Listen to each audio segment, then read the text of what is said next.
नमस्कार साथियों, आज हम आपको नी रिप्लेसमेंट के बारे में बता दें। नी रिप्लेसमेंट क्या चीज़ है, इसके क्या इंडिकेशन है। जब पेशेंट के घुटने घिस जाते हैं, पेशेंट को चलने में परेशानी होती है, उखड़ू बैठने में, चलने में, फिरने में दिक्कत होने लग जाती है। नी रिप्लेसमेंट टाइम से क्यों करवाना चाहिए, उसका एक परफेक्ट एग्जाम्पल है जो केस हमने आज ऑपरेट किया है। कुछ लोग कहते हैं जब घुटने घिसे हैं जब तक चलें तब तक चलाओ, उसका क्या नुकसान है। जब घुटने घिस जाते हैं, पेनफुल नी होता है, तो नी की जो मसल्स हैं घुटने की वो कमज़ोर हो जाती है, वास्टिंग ऑफ मसल्स बोलते हैं। जब हम लेट स्टेज में ऑपरेट करते हैं तो लेग्स मसल्स की वजह से फिजियोथेरेपी में और रिहेबिलिटेशन में डिले होती है, टाइम ज़्यादा लगता है। दूसरा सबसे बड़ा नुकसान डिले करने का है कि जब नीचे की जो बोन होती है घुटने में, ऊपर फीमर बोन होती है, नीचे टिबिया बोन होती है, जो टिबिया बोन है उसमें वेरस डिफॉर्मिटी होना स्टार्ट हो जाती है, वो अंदर की तरफ मुड़ना स्टार्ट हो जाती है। आप देखेंगे जिनके घुटने घिसे हुए हैं वो लोग इस तरह से चलते हैं, उनके ये घुटने हैं तो ये बाहर की तरफ निकल जाते हैं और पैर अंदर की तरफ आ जाते हैं, तो हड्डी इस तरह से मुड़ जाती है। तो जहाँ से मुड़ती है ये बाहर वाला जो पार्ट है वहाँ स्ट्रेस बनती है और फ्रैक्चर हो जाता है, अपने आप फ्रैक्चर हो जाता है बिना किसी चोट के।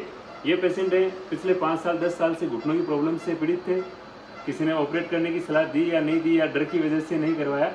जब तक चलता है, जब तक चलाओ वाले मोड पे चलते रहे, एक दिन अपने आप हड्डी टूट गई।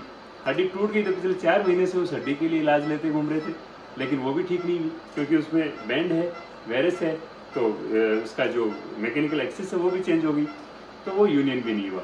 अभी ये मेरे पास आए कि हमें हड्डी जुड़वानी है, सिर्फ नी रिप्लेसमेंट नहीं करवाना है। मैंने इनको समझाया कि दोनों काम एक साथ हो सकते हैं तो कैसा रहेगा, तो पेशेंट के अटेंडेंट को लगा ठीक है, वो मान गए। आज हमने इनका साथ ही साथ नी रिप्लेसमेंट भी किया है और टिबिया बोन का जो फ्रैक्चर था उसको भी फिक्स किया है। नी रिप्लेसमेंट क्या होता है, क्या क्या कंपोनेंट होते हैं, उसके बारे में हम आपको बताते हैं। जो ऊपर की हड्डी होती है उसमें इस तरह की कैप लगती है, ऊपर ये फीमर बोन है, फीमर बोन पे इस तरह से कैप लग जाती है, ये फीमर का कंपोनेंट है।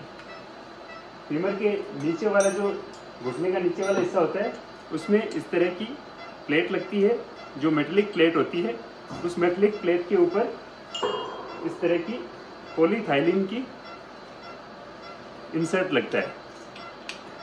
ये जो बोलते हैं इसको, जो कहते हैं चिकनाई घिस गई, ये जो एकदम स्मूथ पार्ट होता है ये पॉलीथाइलिन होता है, पॉली जिसको बोलते हैं, पॉली इंसर्ट। अब इसके नीचे नॉर्मली बहुत छोटी सी रोड होती है, लेकिन यदि टिबिया फ्रैक्चर है साथ में नीचे की बोन भी टूटी हुई है तो हमने इसमें एक लंबी इस तरह की एक लंबी रोड डाल दी। ये रोड नीचे की हड्डी को फिक्स करेगी, टिबिया बोन को फिक्स करेगी, जिसमें नेलिंग की तरह काम करेगी। जैसे सिंपल टिबिया टूटी हुई होती है, हड्डी टूटी हुई होती है तो रोड डालते हैं जिसके अंदर।